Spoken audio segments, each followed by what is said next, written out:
God,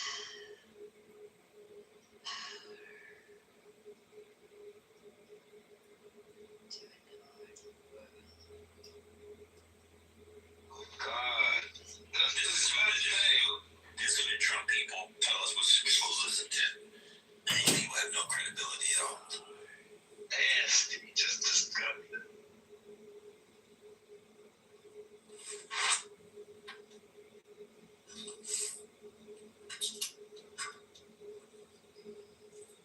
Always think of one of my favorite scenes in A Time to Kill when Sandra Jackson was on the stand and he said, "Yeah, I killed them, and I hope they burn in hell." They check it out, and he lost it on the stand.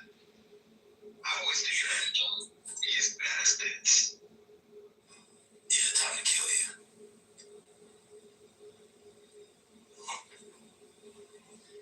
Why don't you know what? He didn't kill them, though, did he? I don't think he did kill them.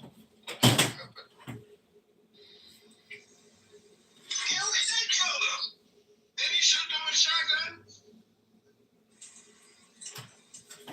Oh, yeah, though. I don't remember. I just remember that scene where they were like, "We're gonna put you on the stand. You gotta remain calm."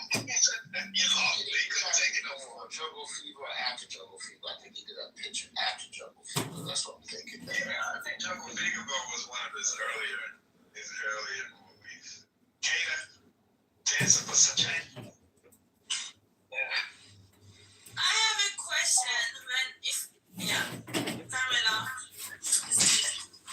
Kamera. Hello. Yeah, go ahead, man. I was just gonna say hi to everyone in the room and Good to see you, whoever is beautiful. hearing me out. Good to see you. So what? Say good to see you, beautiful. Good to see you. Thank you. That's such a good welcoming. Thank you so much.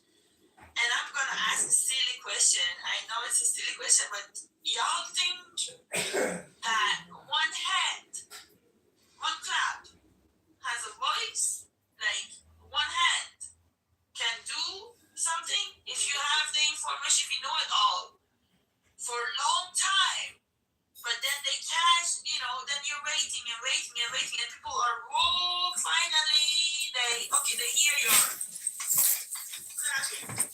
But does it do something to everyone or not? Like, does it you know what I mean? Like, one clap, one voice. Does it change? Does it do something to everyone or not? One voice. That's my only question. Thank you. I don't know about one voice, but I know about one sound.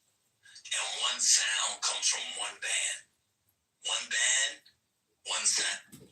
One band, one sound. Hit him with a little bit of the bumblebee. I hear you. I hear you. Yeah. You want to Spoke about that, but answer? Yeah, sorry. Just go ahead.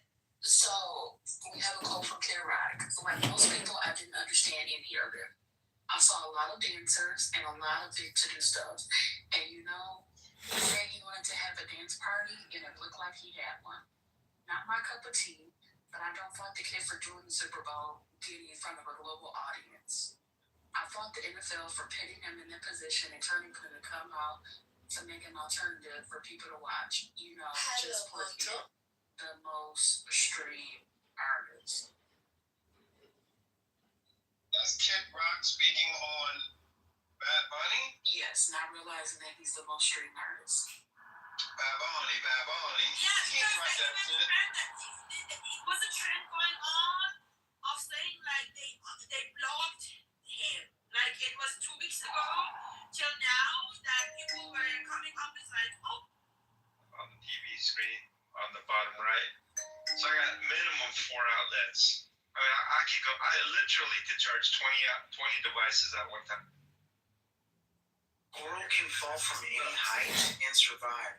There's a video online of a squirrel falling from a 42-story building and surviving. Yeah, because it slows down. Mm-hmm. Flaps on it. Yup. It's very cool. There's also, if you like squirrels, go to YouTube and type in squirrel obstacle course, and there is just radical Christians representing them.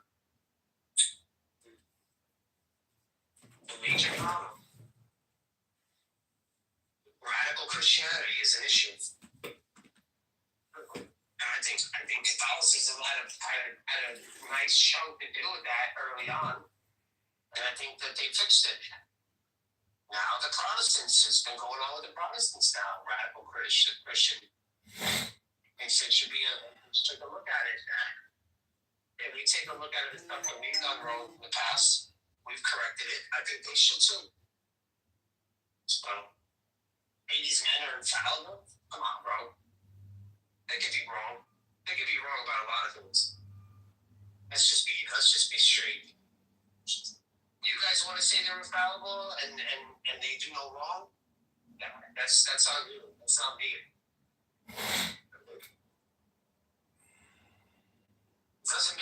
It doesn't make you not that's even like, all right, that's even like us. I'll tell you another one. That's even like us, right? Complaining about the Protestants, right? If you brought up a complaint in the Catholic Church about Protestants, there'll be another 10 Catholics coming on and telling the church that it's our fault that they are the way they are, because we didn't lead them in the right path. We were the ones who started the Reformation movement. We were the ones who promoted the protesting movement, so on and so forth.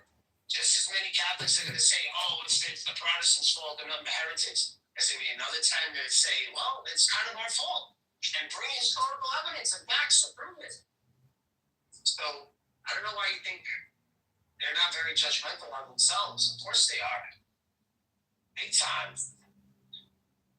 So as much as you want to blame them, if we're the head of the church, we're going to blame ourselves.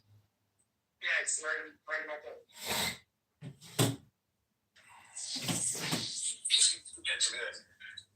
We take responsibility.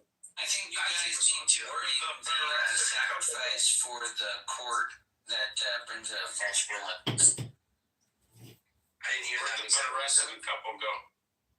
Got arrested. They got kicked out of the room because they were supposed to show the video.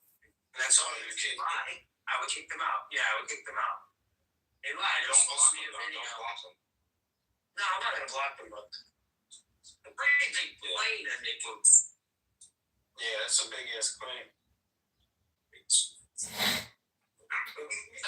What's they say about yours, brother?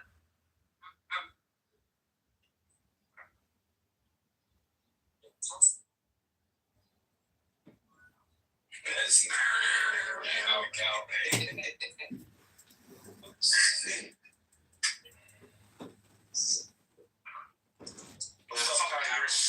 What up? Well, I mean, what about the Calvinists and all the other Christian, cult sects? The question is, why do you think, as a Catholic, you think you're responsible for all the other Christians? I see it the other way around, that they have a responsibility to educate the Catholics on proper Christian protocol. I know. We all need some, refining. We should always blame it on ourselves. I mean, easy to point the finger, right? Yeah. It's easy to point the finger. Well, what does it mean, blame yourself? What do you have to blame the self about? What are you responsible for? For not taking care of the You're sheep. supposed to be leading people on the right way. Exactly. Do you think your rooms are indicative of someone who leads people in the right way? Nah, he isn't. We do. I mean, we tell the truth. That is the right way, right? Well, I think, the way Migzed, when Migzed communicates, he leads you down a road, and a lot of people try to do that on this app, but they're not actually capable of doing it. They're playing the role of a court prosecutor, and they can't do it. But that's their only form of communication, and they are a failure at what they're doing. My proposal is, why don't you just read a book and transmit information that way? Because your opinion and the way you communicate sucks. Might as well just read a fucking book. Not everybody likes reading books. My friend is here. Hey, my friend. Not every book wants to be read. Exactly. See, he never thought. See, that's the problem. This guy never thought about what the book wants. Hello? He was thinking Hello? about himself. Oh, selfish me, not thinking about the feelings of a book. Exactly.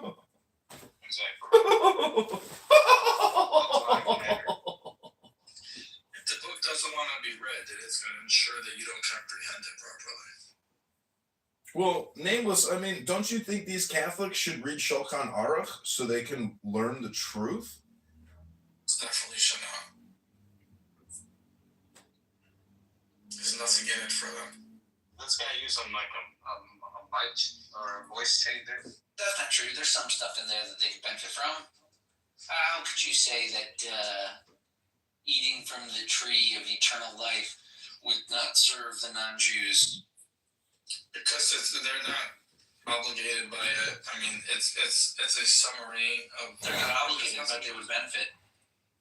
I don't see any benefit. There's plenty of study that would benefit them, just not the Shulchan Aruch. I'm pretty sure any honest investigation into the published Word of God would assist all humans. Michael, Mike Cohen, what do you make of what do you make of the idea in the Gemara? In light of your thought, what do you make of the idea in the Gemara? The tabernacle? No, that it's more the one who is commanded and does is more praiseworthy than the one who is not commanded and does. One who is commanded and does is more praiseworthy than the one who is not commanded and does. Right, because the one who's commanded is fulfilling some innate realization, right? For example, there's a woman that needs to get to the hospital. I could pick her up on my back and carry her over, and that would be good, right? I took her to the hospital. But a car that drives her over is obeying its commandment. Like, that's what it's supposed to do, to get a person from A to B. My back is not the best That's way. not exactly. No, I don't think.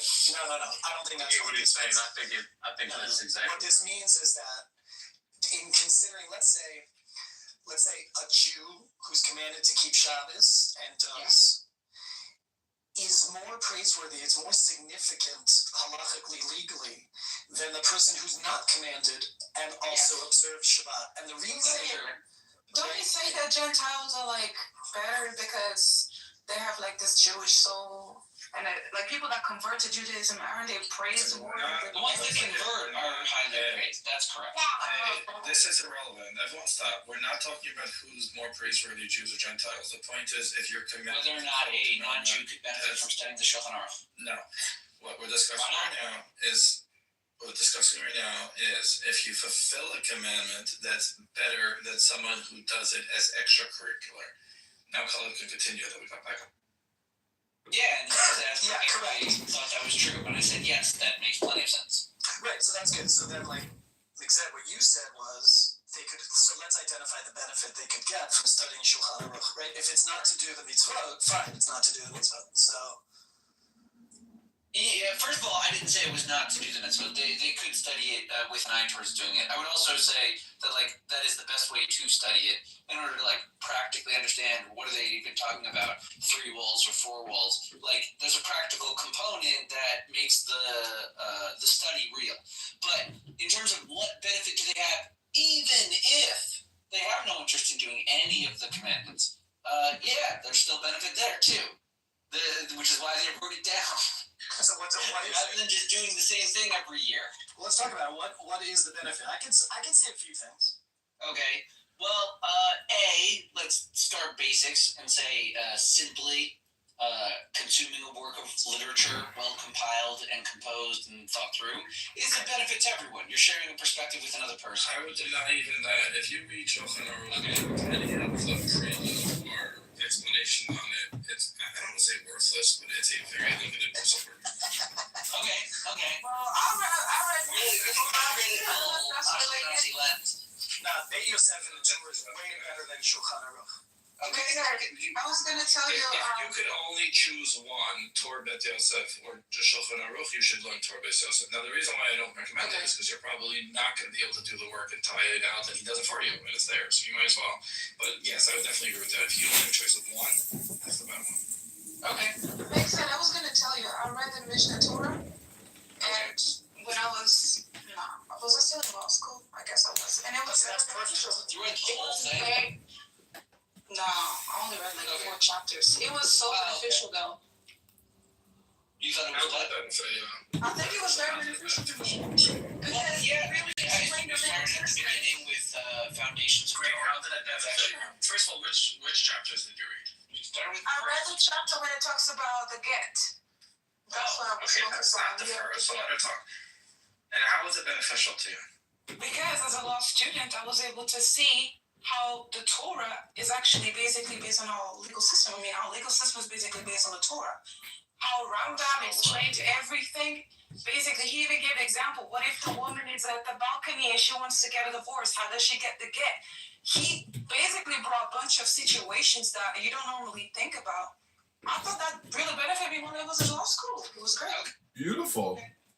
Well, let me ask a follow-up question. Is there a benefit to reading Green Eggs and Ham? The book, Green Eggs and Ham by Dr. Seuss. Is there a benefit to reading that book? Yeah, there's a moral in that book. And what's the secret message in Green Eggs and Ham? Well, it benefited me, but like I said, I was in law school, so that's. I get it. We've moved on to Green Eggs and Ham. What's the secret message in Green Eggs and Ham? Green eggs and ham is don't be afraid to try new things. No, that's not the secret. The secret is you're going to like it. The secret is you're going to like it when you put it in your mouth. That's the secret. You're going to like it when you put it in your mouth. Into the water. Just try it first. You don't have to say no all the time. It's a proselytizing message. Just try it. Just try it Now, now. first one's free. I wanted to ask her more questions. Oh, you're still there, Clay. Yeah, she is. So you left. So, you're saying that it was beneficial to you to read Mishnah Torah because it gave scenarios that you didn't think of that helped you in your legal analysis. Is that did I get there? Yes. Okay, that's very interesting. I'm glad you shared that. I wouldn't have thought of that. And if some guy were to study the Shulchan Aruch and review its consideration of what is considered theft or not considered theft under the law, or let's say it discussed marriage rights or the claims of bastard inheritance, do you really think that no human being with any sense of history and culture could benefit from reviewing what one great sage said one time as an amalgamated conclusion of Jewish wisdom? You're going to say he won't get it. He's not gonna know what the hell he's reading. I just think that's crazy.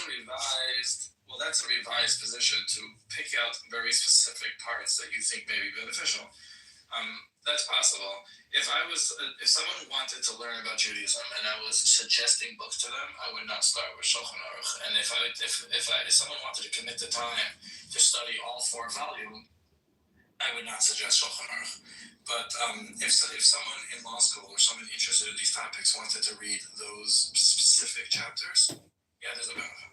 You do realize if somebody knows nothing about Judaism, they want to learn, they can just get a book about Intro to Judaism. You don't have to read something called Shulchan Aruch. You can just get the Dummy's Handbook, the Cliff Notes. Hello?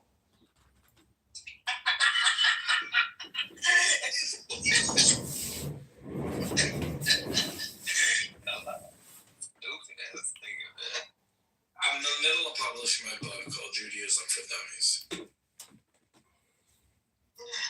Okay. That's already been published. They've had a few issues. I also went to the synagogue here. It was the first synagogue in Portugal. It was really nice. Oh wow, that's so cool. First synagogue in Portugal must be Yeah. thousands of years old. Yeah. I have photos in it. Oh, good. I'm shocked it's still around. I didn't know that. Now I'm going to Google it. Now you got me started. Or Portugal's very old. Yeah, now the conversation got interesting enough that I'm closing my work. Let me ask you Jews a question. Why don't you eat the hamstring? You mean the Because cannibalism. the sciatic nerve? Not the human hamstring. I'm talking about animal hamstrings. Oh. First. It's too chewy. You guys don't get it. The hamstring is, essentially that, you guys don't stretch your hamstrings enough. That's the point. That's an anti-Semitic conspiracy. Okay, I read it. Why do you think Jews have so much back pain? Omar. So according to what I'm reading, the synagogue of Tomar, built between 1430 and 1460, is the oldest surviving synagogue in Portugal. That makes sense. The reason I'm surprised that the oldest survived is because I didn't think it would survive the Inquisition. Inquisition was in a Mel Brooks film, for God's sakes. They had like sand on the floor because of the Inquisition. Because a lot of Jews, they became like basically crypto Jews, so they would act Christians, but they were actually Jewish. They put sand on the floor, so every time they would go to the synagogue, they wouldn't make any sound. Candles fell onto the ground. All glorious and all powerful moderators with your super green beans of extreme power, I implore thee to bring up my friend, Zach Ruda, the trash man. I'll put a photo of it. 1 second. Looking at a website, that's fascinating. It says it has symbolism to the 12 tribes, but I don't see that. Yeah, that's it's in my PTR. This is the inside of synagogue. That's my husband in there. So you're a lawyer, you're married, and you're on Clown House talking to a couple of Jews on an afternoon. How are things going for you? Oh, it's beautiful. Very beautiful. That's amazing. Wow. Yeah, I'm looking at something. I wonder if I'm looking at the wrong thing. And you know what you got now? You got a couple of African Muslim refugee migrants outside looking at all the little girls smoking cigarettes. Allahu Akbar. It's beautiful. Are you mentally challenged, Congress? Is that a projection? Because all communication is projection. just making sure. I didn't want to assume, This nigga is so stupid. Ding, ding, ding. Projection alert. This nigga is so stupid. That's a perfect projection. It's almost like saying nigga faggot or faggot nigga if you were nigga faggot, faggot nigga. Why do they have two? There's a side only for women, and then the other one It's for... 2 floors, the women's section. Well, that's what she... The women's section is, unless that's not for women, is that just It's easy. It's like you can talk about it. No. I mean, listen, you didn't like the basic construction. Come on. Balcony up there. Wait, this was actually built, it was the Moroccan style. I didn't like that joke. They said it was the Moroccan style synagogue. Okay. That's surprising. I'm going to think it might be the other way. I'm going to assume Moroccans based their synagogue off Portugal because Portugal comes first in history. No. I don't know that for sure. I don't think so. I think you're wrong. Your dating is off. Yeah. Okay. Let's see. Many Spanish and Portuguese went to Morocco and changed the culture of Morocco forever. The influence went that way. Yeah, but wait a second. When's the Alfasi? Let's look. I don't remember. 10th century. Caleb, shouldn't you get like a cup of tea and hydrate that beautiful throat of yours? You talking to me? Yeah, 11th century. Yeah. No, Jews have been to Morocco for a long, long time. No, I know Jews have been in Morocco for a long time, but the influence went from Portugal to Morocco. So, Hello? Moderators, can you bring up my friend down there? He wants to join this minion. Thanks, everybody. He's up. They so overwhelmed the local culture that the Spanish Portuguese influence took over Morocco. It is possible the influence went the other way around. Yes, I think that's more likely. It's more likely that if you find Moroccan style synagogues, they were influenced by Portugal. But I don't know. I didn't look into it. I'm just guessing. It sounds right. See, what I don't understand is Caleb was saying, if you're not commanded to do the mitzvah and you do the mitzvah, it's less a blessing as if you were commanded to do the mitzvah and you did the mitzvah. My question is, isn't that the opposite of the Christian ethic, which is, your reward is, is because you decided to do it as opposed to just talk about it? Well, I think what it means, even a little bit deeper in context, is that there is no legal reality in which it matters if people are not commanded to observe the law. It is not legally significant in any way. Right? And so, therefore, I think that's a good one. No, that's again, it's going too extreme. It's not legally significant. What does it mean for a non-Jew to keep Shabbat? It does not mean. That's a problem. Well, okay, so let's take another example. What does it mean? What about kosher? Okay, what does it mean for a non-Jew to keep kosher? Right, good. According to halacha, nothing. Okay, I would say. I disagree. I disagree with your assessment of halachic's perspective on a non-Jew. I'll say it this way. I had an employee. He didn't exactly work for me, but he was problematic. You would ask him to do something, and he would do other things, which were nice enhancements. And often they wouldn't even work out so well. Like you would tell him to put something to Excel, he would make something cool out of it and miss the core mission. So that means that you were given a task. Had the enhancements worked well, that would have been a nice bonus, but the core is the most important. And you're taking a dangerous move because if it doesn't work out so well, you just did it on your own initiative, wasted your time, and didn't succeed. So I wouldn't say nothing, but it's not as significant as just follow the rules. That's what I told you to do. Get that done. Then get it done. Right, exactly. And so I agree with that. And so the person who's taking on extra things, do what you're supposed to do first. Yeah, I agree with that. Okay, so that all fits nicely when there's a woman that wants to put on a tallis. But when there's a non-Jew that has his own 7 laws, one of which involves making sure not to eat the flesh of an animal that has been ripped off of its body while it is alive, they can benefit from seeing other systems under the same perspective that posit ethical treatment of animals. So meaning their study of the law also assists them in following their own law, and even if they don't adopt kashrus, which they could, they would still be embodying the philosophy of their own principles. That's fine. You're just talking about studying philosophy, and that's fine. That's great. No, I'm saying even if they took it on, that would just be an elaboration upon the law they already have upon themselves. Fine if they take it on, but the point. That's what I'm saying. It's fine for them to be keeping kosher. Fine. That's unnecessary. The original question was, should Christians study the Shulchan Aruch? And my response is, on general rule, no. Now you're saying chapter by chapter, here there's something fine. But the first I would give them many other books that talk about general Jewish philosophy, ethics, how to be a good person. Start with all that. If you're done with all... Got it. We got it. It says in the beginning of Shulchan Aruch, don't share this book with anybody because it's so valuable.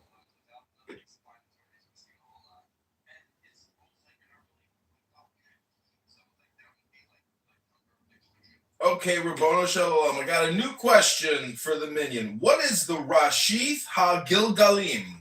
The Rashith HaGilgalim. What does that word mean?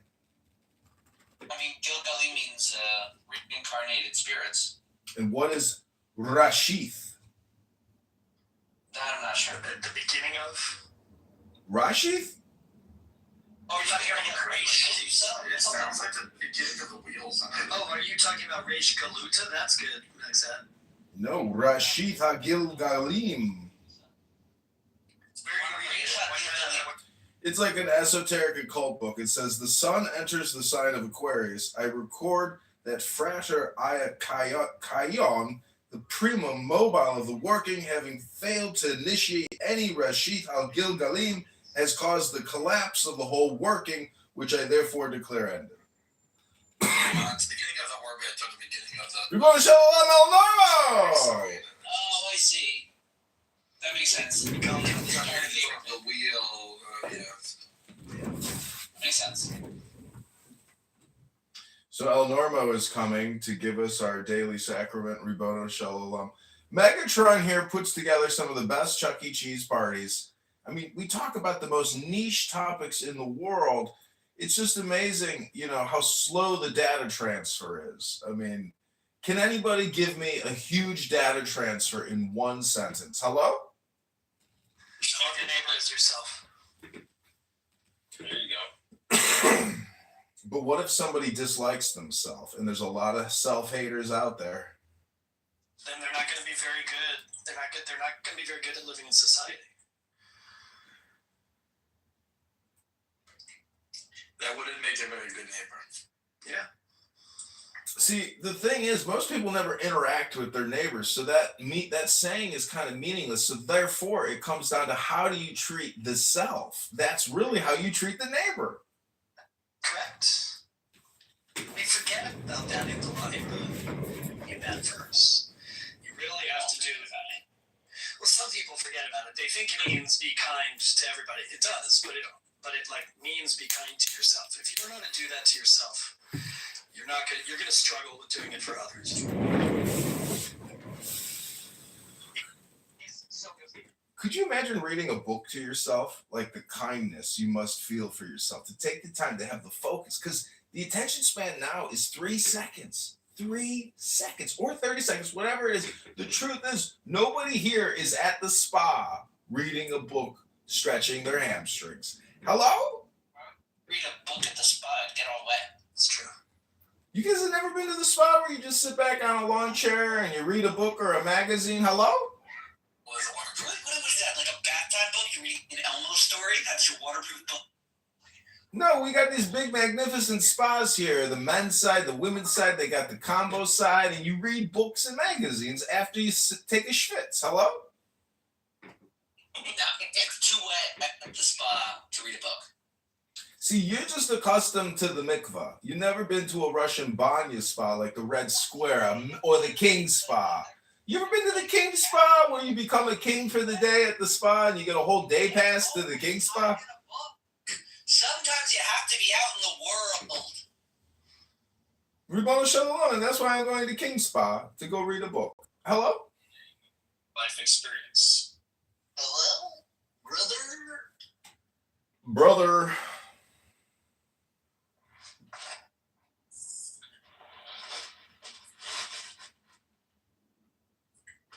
What's the newest thing going on in Israel? Any updates?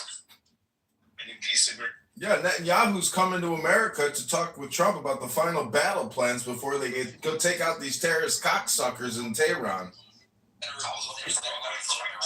Two politics in here, remember, guys? Come on, guys. I love the Bob. Ribono Shalom, religion is very political. You are merely transcending politics and organizing the Muslims, the Christians, and the Jews. That we don't mix. We try not to mix the politics with the. You are more Chabad every day, Megatron. Every day and every way you are becoming more Chabad. We have a priesthood class. The Jews have a priesthood class. At least we don't have to discuss the politics anymore. Ribono Shalom. It's just all about the Ummah, bro. That's it. It's all about the Ummah. Oh my God, we got a wigger in the house. Care about it, the Ummah. Be sure to check all the calls coming in and out of the house. And don't forget, whoever sets up that meeting with Bartini, he's the traitor. That's right.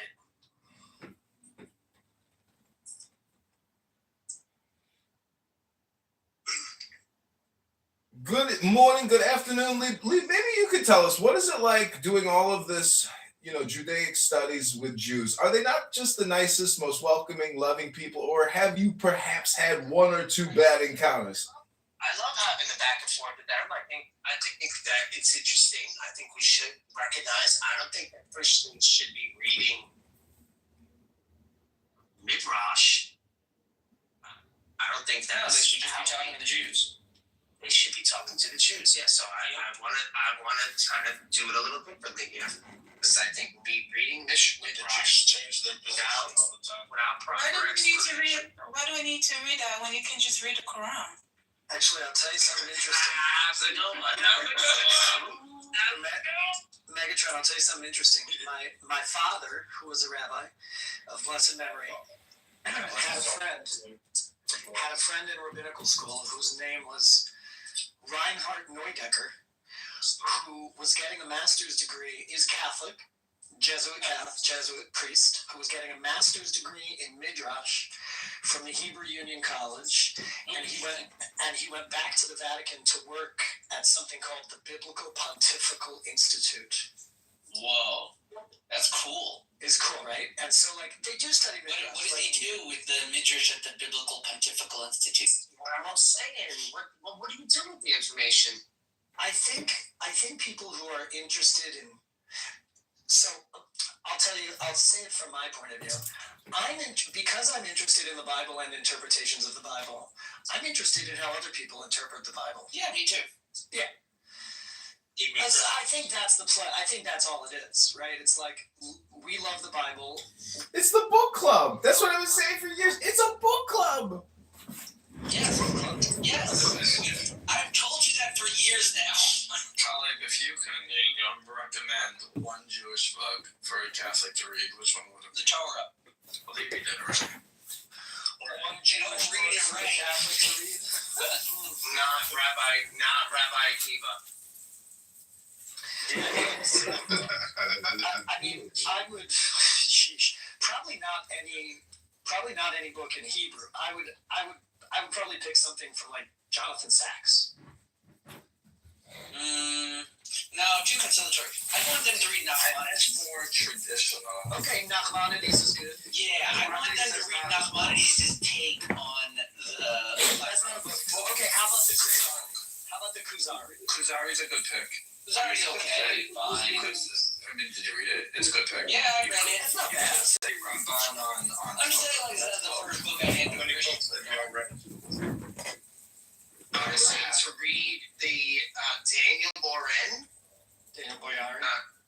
Boyarin or Boyan, or we said Boyarin, and I would say the Borderlines. That was a breakthrough for me, man. And it's in my profile pic. And he has another one called the Jewish Gospels. Boyarin. Explains. Yeah, Boyarin is a very interesting guy. He's very interesting. Daniel Boyarin. He's a professor at Berkeley. I know you guys don't want to talk about politics, but I really want to bring up Benny Morrison and talk about the idea of secret vaults. He's a scholar of the first century, and he likes to show how very similar Jewish ideas were to early Christian ideas, because the early Christian ideas were really Jewish ideas.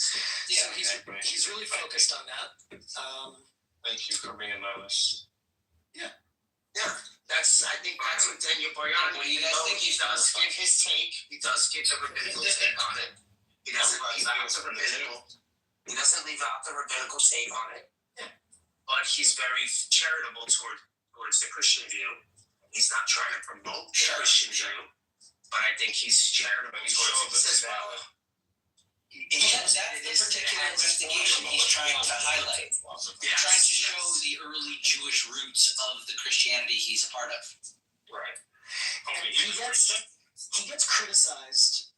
He gets criticized, first of all, for his Israel politics, but secondly, he gets criticized on his scholarship for kind of Israel politics. He's very, very liberal. I don't know if he's an anti-Zionist, but he's very far on the left on his Israel politics. Let me hit my projection alert bell. Bing, bing, bing! So the critique of his scholarship is that it sort of leads to the notion that Christianity writ large is actually a Jewish sect, instead of the beginnings of Christianity were a Jewish sect, which I think is an important. Or a Min, the category, right? We're a min. Sectarian. We say logos. Daniel Nero, is that a mirror as your PTR? Because I got to get to the gym and read a book.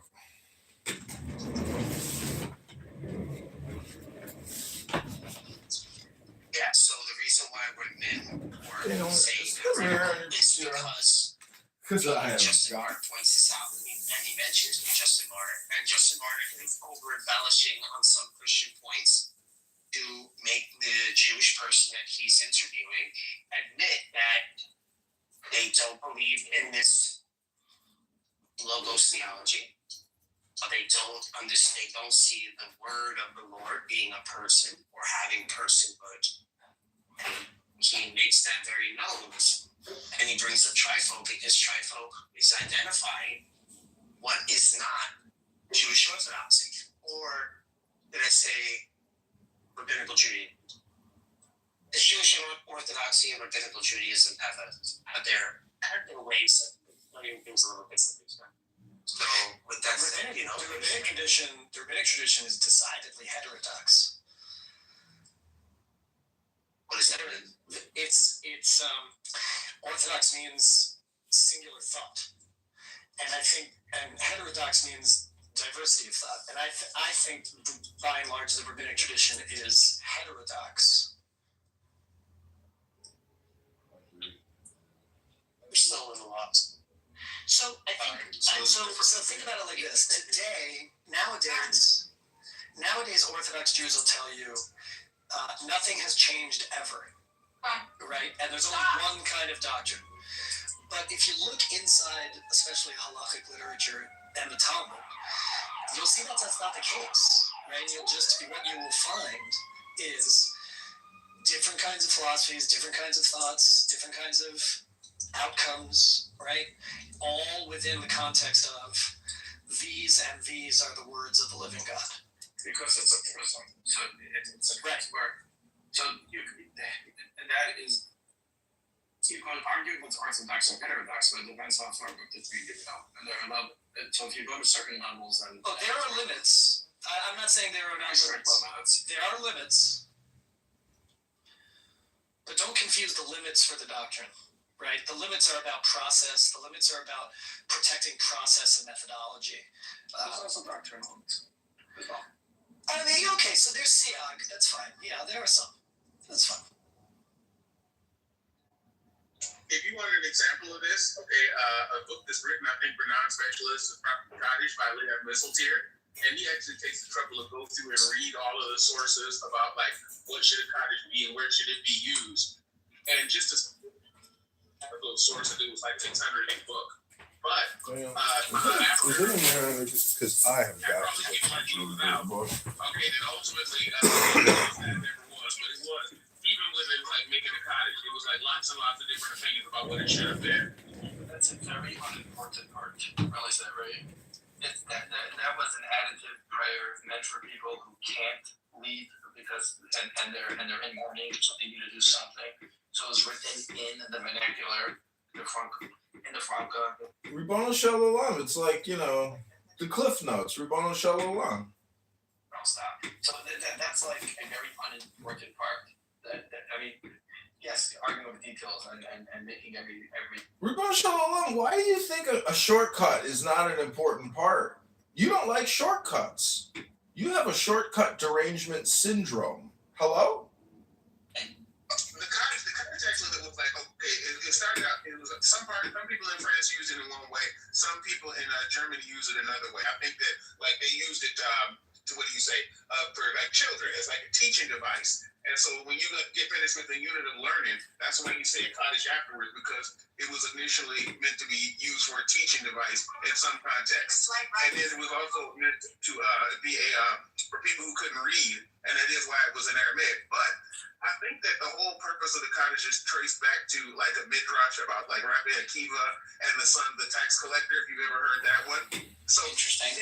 It really, the book is like 600 some odd pages long. It took a good long time to read it. And this guy, Liam Whistletear, is like super smart. Okay, so he actually read stuff that people haven't read. But as far as like all of the opinions about things, what these guys are saying, okay, it's a lot of opinions at any given instant in time. And at the end of the day, one side wins out. But it's not like the other side wasn't there and they don't have like a paper trail, even if people have forgotten it. Yeah, but you're proving the point. Arguing over exactly when and how and where to say the Kaddish is a very unimportant part. So that means they're agreeing on all the fundamentals and having a very esoteric argument, and then one side wins out and becomes the custom. That's not doctrinal. That doesn't mean this is better. That's like it's. And Rabbi Akiva makes that point that we shouldn't be reading Midrash to think that we can recreate a time and a place, because they tend to quote things or bring up older stories, make them new again. So don't ever try to read this stuff as a Christian to think that replay or reenact the times of the Second Temple period. Hey, welcome back, my friend. Never gonna happen. Lead yourself down a rabbit hole of confusion and speculation. Nobody's ever about that. It's nobody's gonna like make a new sacrificial system with like the incense and the Muhammad system and all like that. Nobody thinks that's gonna happen. Not a new one. So, Mixed, what you're saying is your choice in the new temple, like if you were to talk to like the floor planner, like the designer inside, like Mixed, you would want to have a lot of input on the interior decorating, is what you're saying. Well, I'd like the decoration to pretty much stay as it is, but there are some innovations we can impose, like, for example, heated floors for the barefoot priests. Wow! You want radiant heating in the temple? Where is the furnace in the temple? That's a good question. There is a furnace room. Yeah, you're gonna see a priest or a Christian putting out fire. That's all you're gonna see. Where is the utility closet, and who's responsible for cleaning the temple? Who's responsible for cleaning?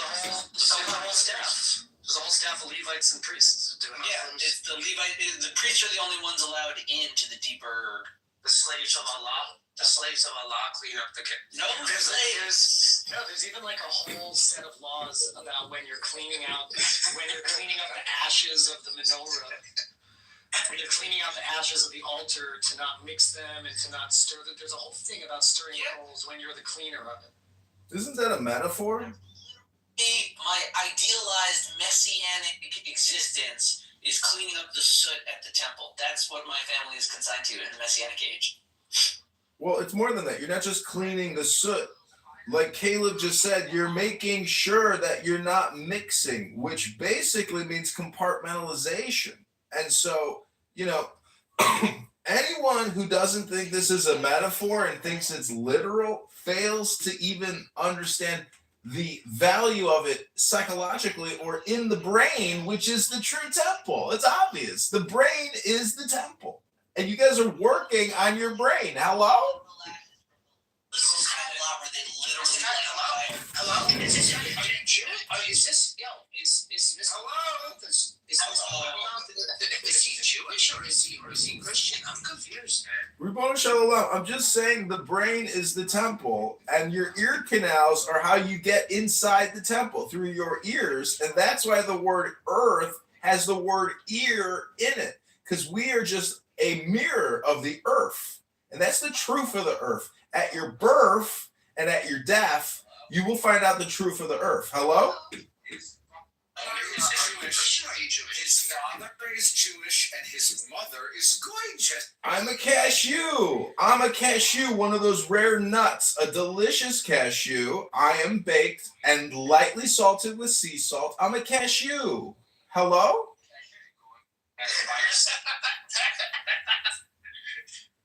Stupid. Jewish lawyer marries a whore. Hello? Hello? He's a whore. You know that. Hello? Say what you want about that Jewish lawyer that married that whore, but he had 4 kids, and all those boys married Jews and had Jewish children. So that whore of a wife created dozens of Jewish grandchildren. Ribbono shel olam. Gekachin lichtigen nein Eugen. What's that, Paul? Yeah, that's not just so European. Yeah, that was European stuff. Bring back Yemeni Jews, because they accent, they dialect. Bring back the Yemeni Jews? Yeah, bring them back. Why do you like them particularly? Because when they read, They never left. They're still here. In Yemen? Yes, yeah, I'm saying bring back like in the They got kicked out. There's a lot of stuff going on in Canada.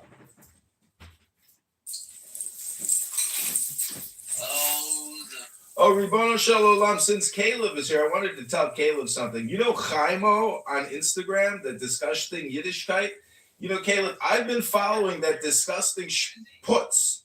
He is so disgusting. I tell him every time, just read Torah, you're disgusting. And he's so gay, and it's disgusting. He is a putz and he's hilarious. Look up Chaimo, C-H-I-M. What is it? He's this Hasidic. He's a schmuck. He is disgusting. He goes around, he pretends like he's a big shot. He dresses up, he wears his glasses, he does these disgusting kissy faces with all these people in the spa. He's basically Sham Rim. He carries around a walkie-talkie and he provides security to, you know, his organization, Ribono Shel Olam. But he is disgusting. And he makes a mockery of Hasidus. It's disgusting. The guy is shameless. And he should be kicked out of his organization. I'm protesting Chaimo. No thanks to you, Caleb.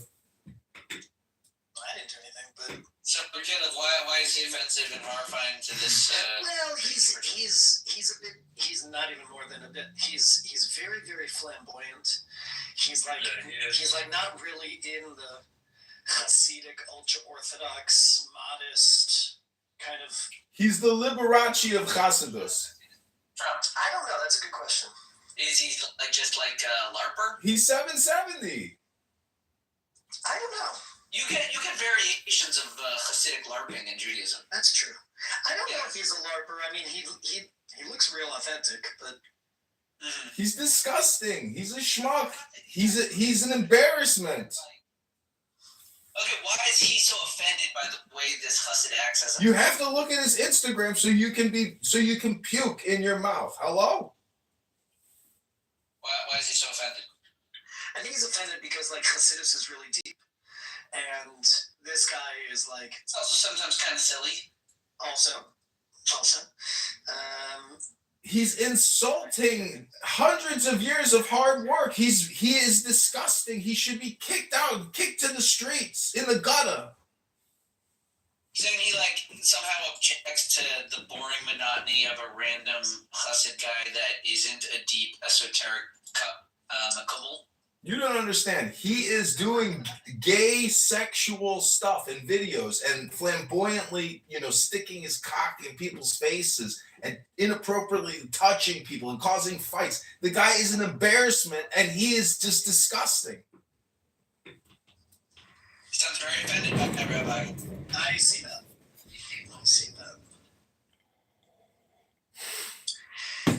There are some very funny ex-Hasidic social media folks. They're very, very funny. I mean, ex-Hassids are a rowdy crowd. I like them, but they can get aggressive. It's funny hearing them. They speak a perfect Yiddish, but they're totally fry. Yeah, and their English is terrible. Terrible. Yeah, they go to the library. Isn't it interesting that McZed doesn't like, Hasidic superstition, but Caleb likes Hasidic superstition? What's the differentiation there in the sects of Judaism, where one really is so professional like McZed, and then the other one is more like a hippie stoner, but not the hippie stoner, but still a hippie stoner? How's that possible, Ribono Shel Olam?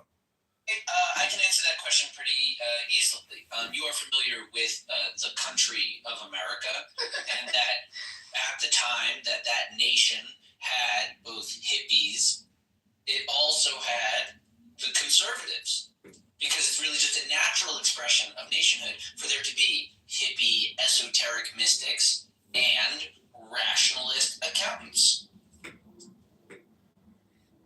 Good answer. Hello? Yeah, I get that, Ribono Shel Olam. So, in the Islamic faith, is there the same paradigm? Do we have a hippy-dippy ISIS, Al-Qaeda, polygamist, warlord, psychopathic terrorist, And then do we also have the professional Muslim who is in Egypt sitting in an office doing publishing of a scholarly, Islamic treatise that is going to be inserted in the new production of the Quran for 2026? Yes, they do. First of all, they do have all of those things because they do function as a whole in that way. The thing that I would say is different from the Muslims versus the Jews is that the Muslims are not actually all united in like a central core tenet. So their accomplishments are competitive and oppositional to each other's accomplishments. Whereas the Jews are just like a mass. So I can like yell at Khaled and say, "Get a haircut, you hippie," and we're still being Jewish. But in Islam, you say, "Get a haircut, you kafir," to the guy from Pakistan while you're from, let's say Algeria. Like, that's a different type of conversation than what Khaled and I are saying. If you look at, if you study like Shia stuff, we have like a Shia learning center around here called Imam Mahdi of Marajea, right? And if you go back there, they have like books you can take for free. And it's like books about, laws of death and burial, laws of fasting, and so on. So about like all kinds of topics. So if you stop by there and you look at the books they have, it's written in a way that almost puts you in mind of Mishnah Berurah, kind of, sort of. Maybe not quite that dense, but it's like, okay, they have this idea. They brought it to conclusions. They have like the hashkama at the front of it, okay? And then they'll have like all of the sources that they pull this from, all these secondary texts. So at least like by Shia, then the way, it's not quite as advanced as like, like rabbinic stuff, but the idea, the skeleton is there. Ribbon Shalom, there's a country called Saudi Arabia and Qatar and UAE. These people all live under Sharia law. Do you know what Sharia law allows you to do and get away with in terms of social, norms, in terms of marriage, in terms of, capital punishment? I gotta say, in America, I, for one, am not too worried about the Muslims because I can easily start my own Islamic church, just like Megatron, and become the leader of their cult and manipulate them for my own personal gain. And I'm excited about that opportunity. I say, bring in more Muslims. I'm ready to start an Islamic church and start reading to them their book because the truth is it's a book club. And I can read their book to them that they don't read. That makes me the leader of the people on the planet Dune. Its surface is barren, its true strength hidden. Its foreboding desert conceals the power to fold space, to slow time, to send the mind where the body cannot go. It is the source of the ultimate. That's a correct choice. As far as I give him a break. He's still low gas. They're pretty soon to give him a break. As far as the ones who live here, like in Michigan, this is like the biggest concentration of them, like in the entire country. Okay, and so it's like people who write like a lot of books about that area, in like the Muslim/Dearborn area. And make a long story short, these guys, it's not like what you think. I mean, it's like if you talk. I guess the upshot of a lot of books is that they're like scattered in a generic whiteness. So most of them are not observant, not orthodox, and they don't know much about. If you ask them like textual questions, they don't know. Yeah.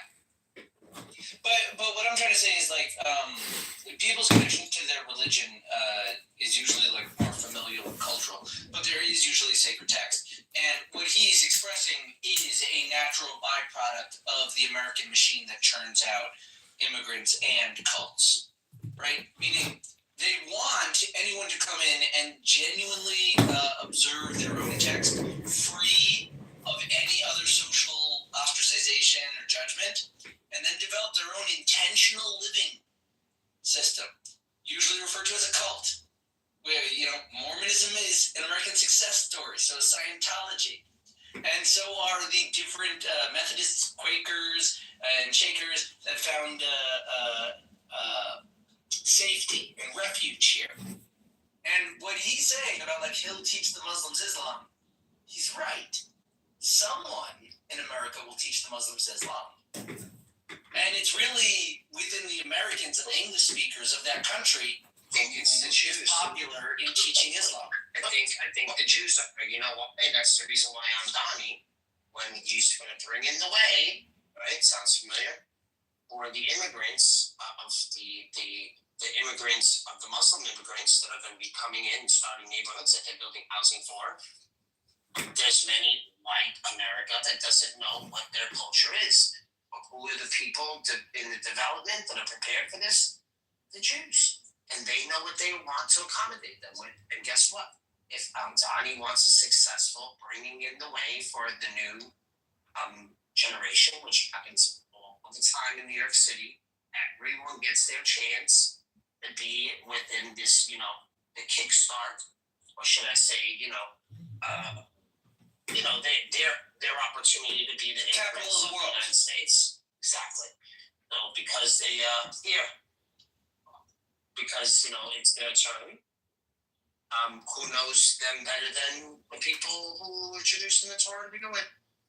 I have a question for you. Top 4 Hollywood actors with unconventional looks. Number 1, Steve Buscemi. Known for his talent and quirky charm, Steve Buscemi's unconventional appearance has made him one of Hollywood's most memorable actors. Well, you say Schofield, Illinois. Well, let's see. What is this? All right, this area we live in here is probably like about 80% of the rating. All right, and a lot of Orthodox people just cannot get their act together. No, I'm in Jewish Detroit.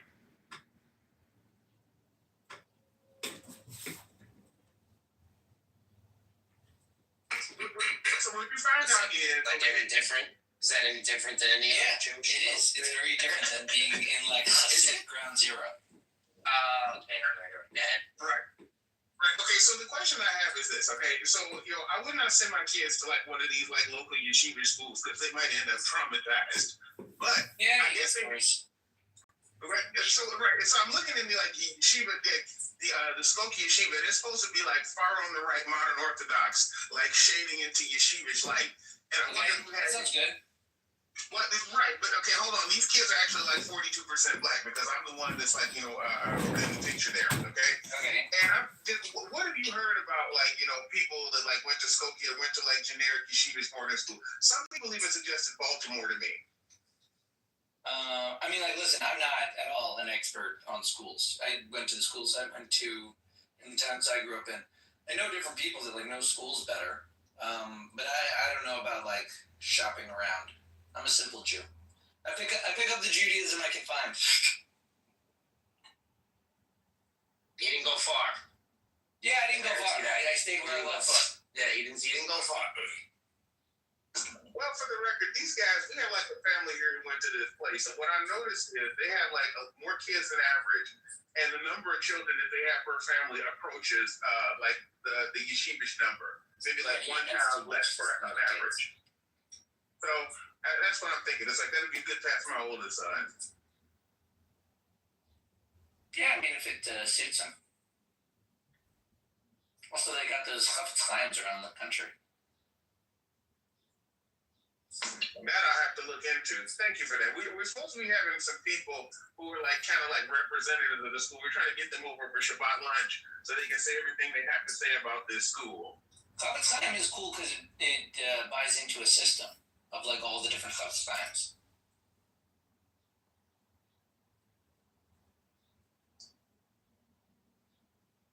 Well, thank you. I'll do some further research into the Chafetz Chaim system.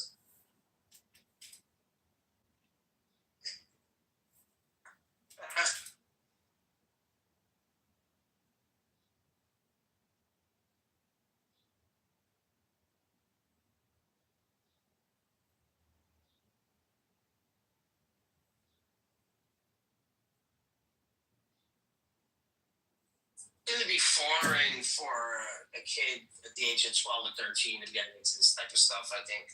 That's my advice. Well, it's going to be like for the 9th grade. It'll be for like high school. It's going to be completely foreign to them. God bless them. All the best. But chances are they'll probably start their own Hebrew Israelite sect. Ribono Shel Olam. No, definitely not that. But okay, so what happens is we have like a friendly Haredi place around here. And so the rabbi there knows a lot of people, and he has like a lot of people there. So I said to my son, okay, here's the deal. You had your bar mitzvah here, so you look around here and get the lay of the city. Okay, and once you decide which place you like and you want to make that on your own place, I won't set foot in there. How's that for an agreement? So he's like, well, where should I go? Well, how about you go over to like the friendly Floridi place? And he liked it, and so he's been going there ever since. And so he had me like, spend money to get him like a jacket and hat and so on, so he could be dressed like everybody else. And he has like a couple of different routes in there. So seeing what it is with that. He wears tassels? He wears the same thing everybody else there wears. Awesome. Now, how do black people grow curls? Like, how does that work? I'm not even trying to be funny. Okay, well, and so the secret is these children are only 42% black. Don't make it any worse than it is. And so, like, their mommy is like Han Chinese, so they have straight hair. So then they grow them just about like anybody else. So they grow dreads? No. You know, Rabboni Shalom, I gotta admit this. It is pretty funny, but it is like if you ever see the kids in Israel, the young ones, the radical ones. Rabboni Shalom, radicals, young people, radicals. The ones in the West Bank, they literally look like they grow in dreads. Rabboni Shalom, it's called hair. You know, these are the most niche conversations. What are they called? You put that stuff there. Your payas. It's your pay. It's your payas. It's how you get paid, Rabboni Shalom. Connected to your temples. Your payas. You know, Rabboni Shalom, Megatron, if you want to increase your income, you got to do it on Yom Kippur. Because Yom Kippur, the Day of Atonement, is when you get to send a letter and ask for forgiveness and humble yourself. And Rabboni Shalom, there are these magic pipes that connect, just like plumbing from your house to the sewer. Rabboni Shalom, that's where your adjusted gross income comes from. And if you want to adjust your AGI to the plus, like Ann down there who lost her job that she never got, Rabboni Shalom, if you want to make an AGI adjustment, Rabboni Shalom, it's all possible on Yom Kippur. Hello? Can you hear me? Hello? Hello? Hello? Hello? Hello? Hello? Rabboni Shalom. You know, I'm a comedian trying to work on my AGI by creating little comedy clips like the ones I just filmed right now, Rabboni Shalom. People used to control Hollywood. Now they control the YouTubes, Rabboni Shalom. You can't say, you know, what you're thinking, what you're feeling. You can't feel what you say. Hello?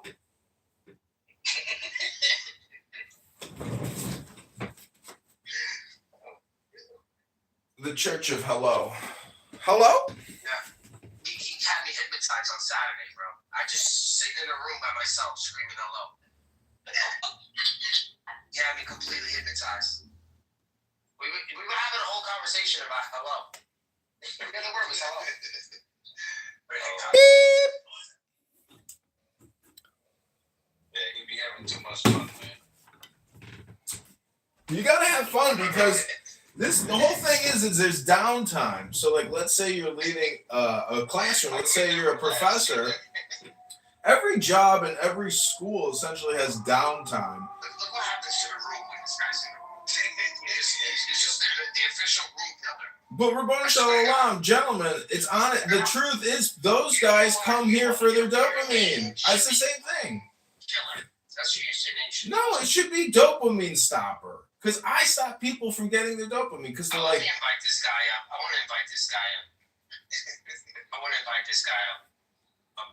The little one with the 3 letters. yeah. Nazar Kayal. Ribono Shalom. That's all Hebrew. We should have a room where we only talk to Muslim converts. Just the converts. Because they different, bro. All I want to do is talk to Muslim women on here. They're the only smart ones. Yeah. Wow. True. They're the only smart ones. And they sound crazy. See, They sound amazing. Megatron, you know, the former speaker said that he likes to hear how other people interpret the Bible. But the truth is, they don't want to just hear, they want to debate it. And that's what gets the dopamine created. And I believe that everyone on average listens and says a certain number of words. You might hear 1,300 words a day. You might say 800 words a day. But the truth is, people have to have that average to get their dopamine creation. So my belief is that this app is basically a medical device technology company, and people are here creating dopamine by talking to get their average number of words spoken every day. It's the truth. And so my point is, I call it the dopamine theory. Hello? It's the theory of dopamine. It's the quest of dopamine. People are on a dopamine quest. That's what life is. It's a dopamine quest. But the point is, if you take the time to read a book, whether in private or public, and if you do that daily, that's a much higher quality dopamine quest. So, if it's wisdom, reading a book gives you dopamine. No, listen. That shit makes me tired. Hello? This guy's bugging out. I swear, I've been doing this for a long time, okay? Like a long time, so long. I get it. Hello? Going to the gas station. Yo, my guy, listen to me. Bro, you gotta take notes. When you come in here, you take notes. Okay? I don't take notes because I just live stream it. I don't see, you're giving old advice. Hello? Chillism is one of the biggest rooms in here, right? On this site. Who do you think started chillism? Hello? Who do you think branched off? Who do you think just branched off and left the cult to somewhere else? Me. Who? Me. Hello? Oh yeah, that's true. Yeah, those are my boys. Yeah, We Nate. came on this actually. See, Nathan thinks he's like some kind of like pop art thinks it's pop art or something. It is pure brain He's my rot. son. He's my son. That makes him your retarded stepchild. Well, then he's my son. Look at him. Look at him go. Well, what do you think about my dopamine theory? That's the question. I've been doing dopamine every single day since I started here. I've been doing dopamine. Yeah. Dopamine shots, dopamine rush, dopamine whippets. We have dopamine everything. We got last night it gave me a headache. Talking to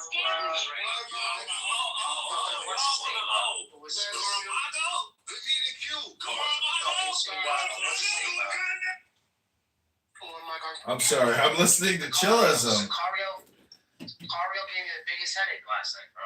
I swear, I had to log on. Let me just give you a quick sample of Chillism. With Steve Bennett and Epstein that actually had him address the sexual assault allegations in that motherfucker. Put that at the top and everything.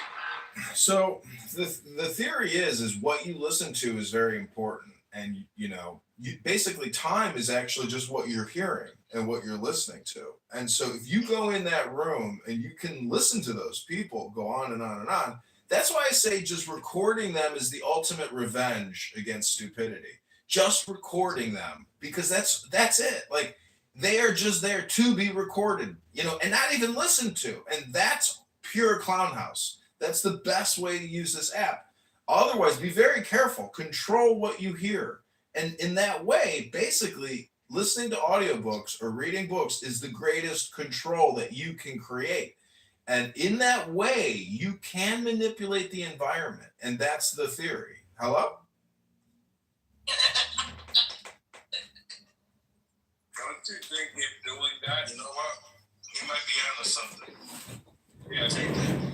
Don't you think him doing that, you could ultimately end up. This motherfucker, man. Why? Oh my God. Fired by This dude, bro. Yo, stay in Chillism, bro. Stay up there, bro. Don't be coming in here. You're neighbors. Stay in Nate's room, bro. That's the shit. I don't like the spillage. That's the problem. I don't like the spillage. I don't like the spillage from Nate's room into mine. I don't like a faggot ass nigga. Man, I think. This is the spillage. This is the spillage from there to here. I'm not into, bro. I'm not into this shit. Like, go back to Nate's room. All right, I gotta put you on. Go back to Nate's room. Don't, no. You're not, no. I'm not gonna get blamed for stealing his people or poaching anybody. I'm good, bro. I got my own black crew over here. He got his black crew over there. We just let's try to keep it copacetic. Hello? Hello? Hello?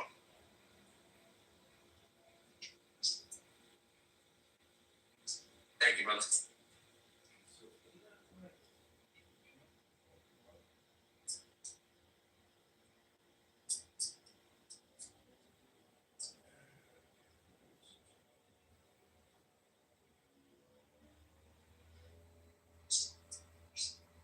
Yeah, my friend. Who's my friend? Who is that? It's your friend, the trash bag. Oh. One mic on our bond. One mic on our bond. Yo, when our bond, what's the funniest thing about our bond is when he talks to the Jews and he tries to do Jesus the Messiah, it sounds like he's gonna cry. He's gonna cry. What happened yesterday? How could you reject him? Were you able to finish the conversation, Armand? Like, what happened? I had to leave. We're passionate. Oh, that guy is insane. Ribbon Shalom, I gotta go. Barth, it's been a pleasure. Smiler, thanks for bringing me up. Last thing I want to say is, Earth, the ear in the front of the earth, your ear backwards is Ra. So is Ra El. And that's the whole, linguistic system. Remember, your brain is the temple, and the canals in your ears are how you get into the temple, Ribbon Shalom. Hello? Hello? All right, thank you. Yeah, so who's our bond talking with? Ding, ding, ding. Projection alert. This nigger's so stupid. Hello? Already, you in the audience. All right, guys. What was that? It was a Hadith rejector. It was all Oh, Hadith rejectors. Oh, God. and he's making his own stuff. No, forget about the Hadith rejector. Oh, Megatron, the guy from yesterday, he said that Moses revealed the Quran. Yeah, that's insane. But that's honestly, bro. Yo, I like that type of shit. That's the type of shit I'm talking about, though. That's the shit they need. No, but Smiler, right? Isn't that the type of shit they should be doing? That's the type of shit they should be saying. Why? No, let's keep it real. No, for real though, right? If it ain't the Torah, then it must have been the Quran. That's what I'm saying. Y'all should be saying shit like that. I'm saying that. It's in the Bible. Yeah, Exodus Not even in the Bible. Exodus 34:29. It was hard to follow. It was just all over the place. Yeah, he was all over the place. He was a little all over the place. And then when I came in here and then I went back to Sicario, he gave me the biggest headache ever, bro.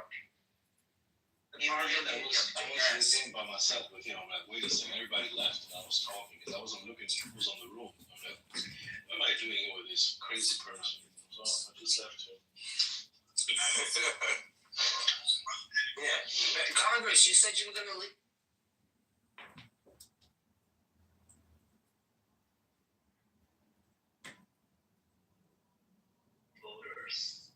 I guess between Hennessy and vodka, people are going to run sign-ups about, registered about. Once you start to change it from Bitcoin to Ethereum and different things, and it gets messy. It's transferable. Once you start with Bitcoin, you can transfer it all the way. You can track it all the way to the end. The Bitcoin itself imparts a tracking. Yeah, he is. I encourage conversations. I encourage dialogue. I never bring anyone down. I invite people to speak, and I just get oh my God, I brought this guy. Ribono Shalom. And Fushta. I'd like to read a poem. I request 60 seconds of your time. Hello? All right, 60 seconds. Hello? 60 seconds.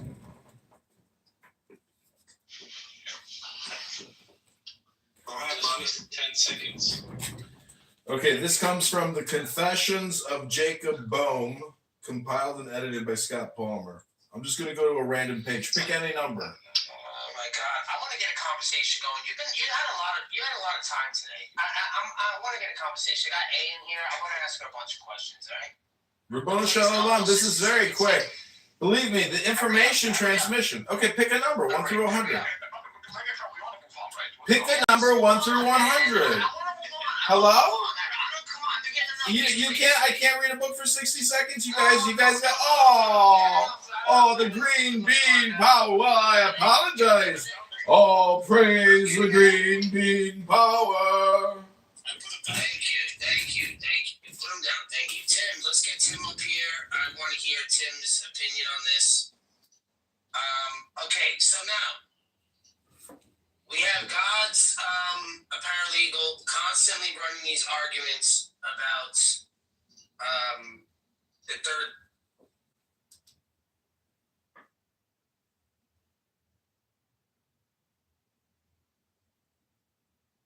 Indicate to me maybe she's stronger demographic that she really needs. What up, dude? Can you hear me? Isn't it funny? You know, the thing is, just make everybody a moderator. And, you know, see, Barth loves the game that he plays. That's what it is. I just say that when you give away the power, you get more power. Oh!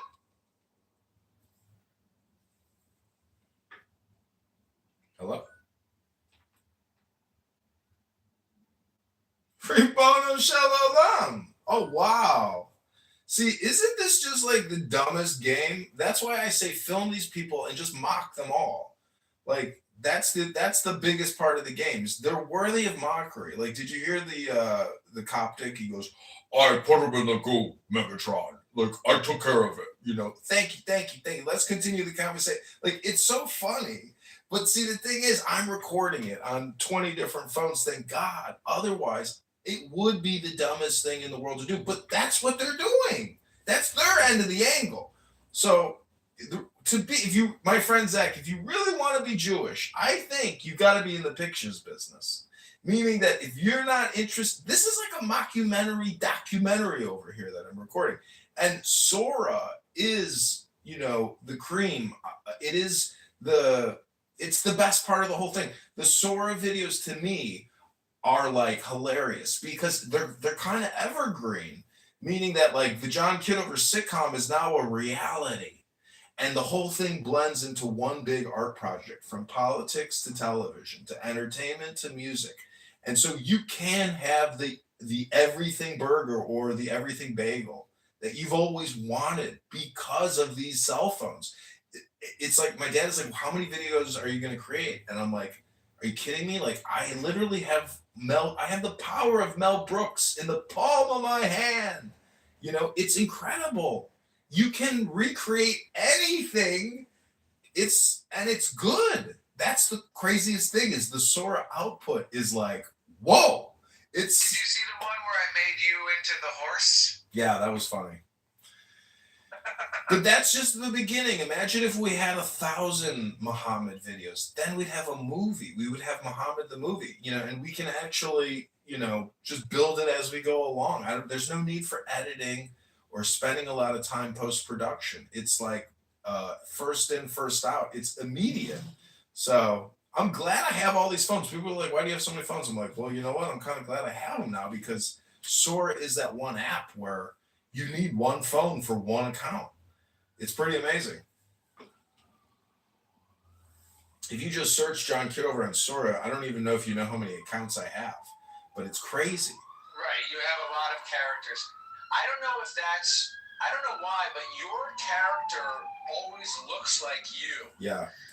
And mine doesn't always, and I've tried to retake when you reshoot it, and but sometimes I'll say cast Zach Ruda, and it doesn't look like me.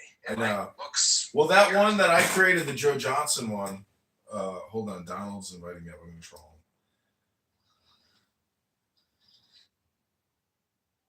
Ribona Shalom. See, that's not working. often talk about it until we figure. Ribono Shalom, Gekachin Diggin Nine Oigan. Hello? Are we live on YouTube? Hello, all communication is hypnosis. Hello? Hello? Hello? Donald, hello? Hello, Donald? Donald, am I live on your YouTube right now? Hello? Hello? Donald? Hello? Hello? Hello? Hello? Hello? That was John Kitover. He's also known as Republican, and now he's going by Congressman. He's getting a promotion. Maybe next time he'll be senator. Hello? But no, I don't think a lot of us are able to accept if we're wrong. I can. I accept that I'm wrong all the time. I accept that I'm wrong all the time and immediately when pointed out to me. Hello? Never wrong.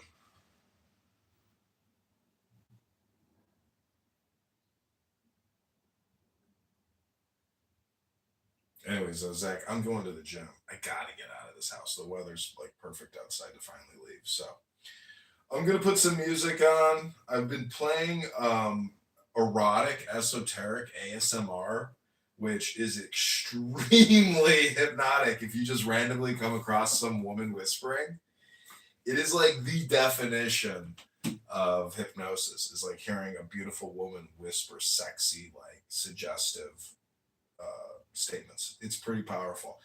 I think it's called mystical erotic ASMR on YouTube, but that's what I'm going to leave you with. I'm going to let my YouTubes keep going. Some of these YouTubes have been live for 20 hours. Incredible. 20 hours can go by like that. That's the craziest thing. It's like, if you want to measure time, just hit a live stream and then look at it 20 hours later and you're like, has this thing really been going for 20 hours? Like unobstructed. I haven't had to touch this fucking phone in 20 hours. It's kind of an amazing thing to do.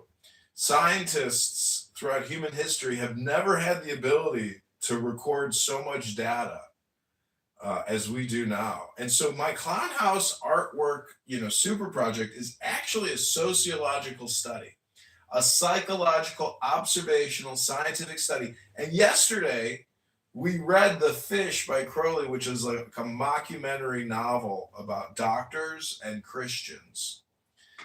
And it's very funny. It's very smart. But the smartest thing to do would be to get out of the house right now and get to the gym, because I've been sitting here smoking weed, drinking alcohol, and reading books for like 5 days straight. And that's not healthy. And I feel fat. And I've been eating delicious cheese, garlic, sausage pizza, taking hot baths and stretching and doing yoga and mocking people here on Clown House, filming the world's funniest comedy art project by John Kitover Pictures Incorporated and John Kitover Films Incorporated, a subsidiary of John Kitover Pictures Incorporated. Ribono Shalom, Gekachen, Lechtig in dein Eugen. Ribono Shalom. Captain's log. The low profile is the fucking point. Still a miserable prick, I'm still pissing out.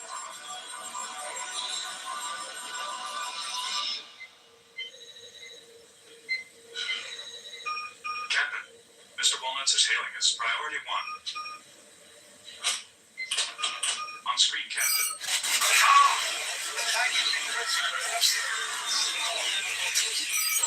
Gravitational distortion is too great, Captain. I'm unable to compensate. We have lost contact.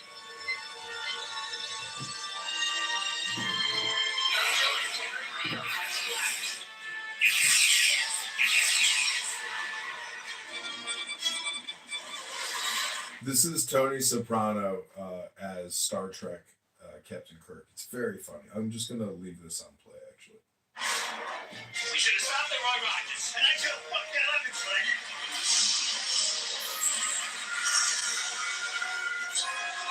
Structural failure imminent.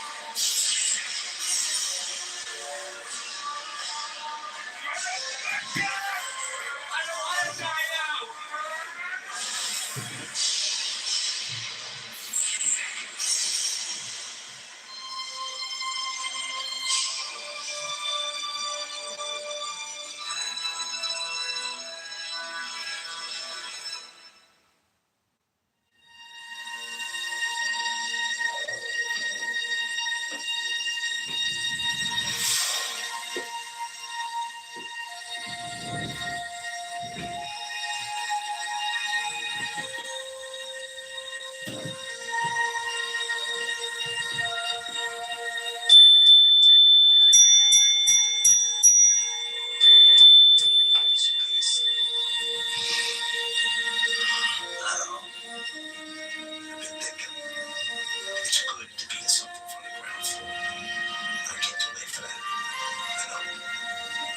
let them get the feeling that I came in at the end.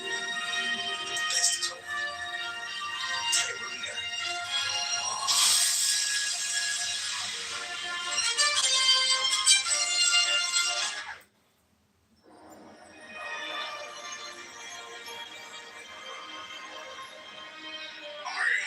Going to kill him with my bare hands. I will take him by the throat and rip out his esophagus. I have failed in my mission, Commander. I am clearly a bad gangster. For the sake of the ship and the Federation, I request reassignment. Denied. Commander, these Sopranos are arrogant, irritating. They cannot be reasoned with. Polly Walnuts is quite pleasant. I will admit, though, he's a little unusual. You see, they are insane. Worf, you've been very patient with Captain Soprano, and that's good. But maybe it's time to let him know that some behavior is unacceptable to us.